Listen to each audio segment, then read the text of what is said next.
హైడ్రాకు చట్టం రూపొందించేందుకు రాష్ట్ర సర్కార్ కసరత్తు. చెరువు జాగాల్లో ఇండ్లు కడితే ఇక జైలుకే, లక్షల్లో జరిమానాలు, కఠిన శిక్షలతో మరిన్ని పవర్స్. పార్కులు, నాలాలు ప్రభుత్వ స్థలాలకు వర్తింపు. ప్రస్తుతం జీవో తెచ్చినా చట్టబద్ధత తీసుకురావాలని నిర్ణయం. మున్సిపల్, రెవెన్యూ, జిహెచ్ఎంసీ, జలమండలి, హెచ్ఎండిఏ నుంచి హైడ్రాకు సిబ్బంది. సో ఇది మేము ముందు నుంచి డిమాండ్ చేసేది కూడా ఇదే.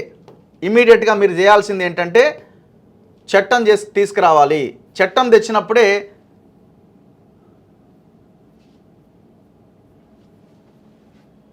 అందుకే తక్షణమే అవసరమైతే ఒక అఖిలపక్ష సమావేశాన్ని పెట్టి ఇమీడియట్గా అసెంబ్లీని సమావేశపరిచి దీనికి సంబంధించి ఒక చట్టం తీసుకొస్తే ఇది కూడా రాష్ట్ర వ్యాప్తంగా అమలు కావాలి.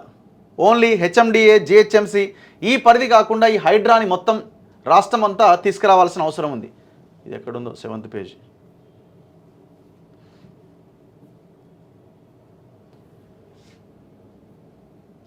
ఇగో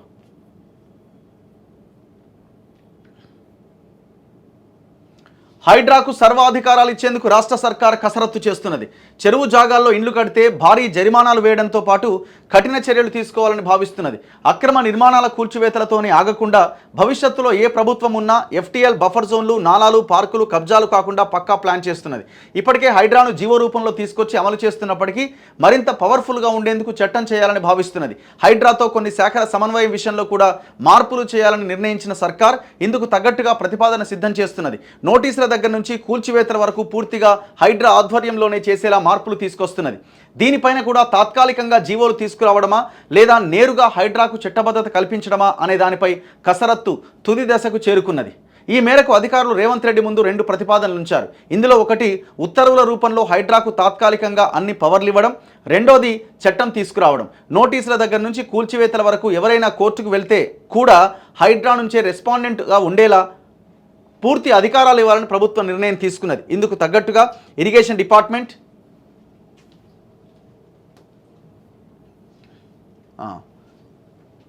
రెవెన్యూ, జిహెచ్ఎంసీ, పురపాలక, పంచాయతీరాజ్, వాల్టాకు సంబంధించిన చట్టాల్లో ఆక్రమణలకు సంబంధించి ఎలాంటి నిబంధనలు ఉన్నాయో ఆయా శాఖల అధికారులు నివేదిక తయారు చేశారు.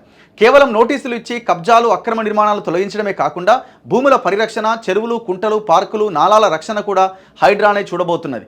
ఒక్కసారి కూల్చివేతలు పూర్తి చేసిన తర్వాత మళ్ళీ ఎవరైనా కొత్తగా చెరువులు, కుంటలు కబ్జా చేసి అక్రమ నిర్మాణం చేపడితే వారికి భారీ జరిమానా విధించడంతో పాటు ఇతర కఠిన చర్యలు తీసుకోవాలని యోచిస్తున్నది. ఫలితంగా కొత్తగా కబ్జాలు, అక్రమ నిర్మాణాలు లేకుండా అడ్డుకోవచ్చని ప్రభుత్వం భావిస్తున్నది. వివిధ శాఖల్లో ఉన్న వివిధ రకాల చట్టాల్లో కబ్జాలు, అక్రమ నిర్మాణాల కూల్చివేతలకు ఎలాంటి రూల్స్ ఉన్నాయి, వాటికి హైడ్రాకు అప్పగించే అవకాశం ఉందా లేదా అనే దానిపైన కూడా ఒక నివేదిక తయారు చేశారు. ఒకవేళ ఏదైనా శాఖ నుంచి అధికారాలు బదలాయించే అవకాశం లేనప్పుడు చట్టం తీసుకొస్తే ఎలా ఉండాలి అనే దానిపైన కూడా చర్చిస్తున్నారు. జీవో ఇస్తే ఏమైనా లీగల్ చిక్కులు వస్తాయా అనే దానిపైన కూడా అధ్యయనం జరుగుతోంది. ఆయా శాఖల నుంచి హైడ్రాలో ప్రాతినిధ్యం.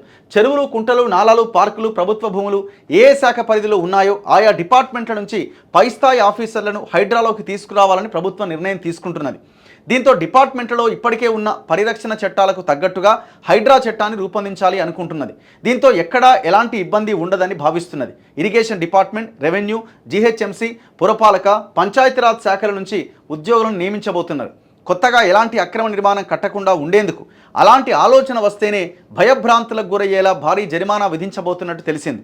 ఈ మొత్తం లక్షల్లో ఉంటుందని అంటున్నారు. దాంతోపాటు ఒకే వ్యక్తి పలుమార్లు ఎఫ్టీఎల్, బఫర్ జోన్లు, పార్కులు, నాలాలు కబ్జాలు చేసినట్టు గుర్తిస్తే జైలు శిక్ష విధించేందుకు కూడా సిద్ధమవుతున్నది. ఇదిలా ఉంటే గండిపేట్, హిమాయత్ సాగర్ చెరువుల పరిరక్షణ కూడా జలమండలి నుంచి హైడ్రా పరిధిలోకి తీసుకొచ్చేందుకు కసరత్తు పూర్తయింది.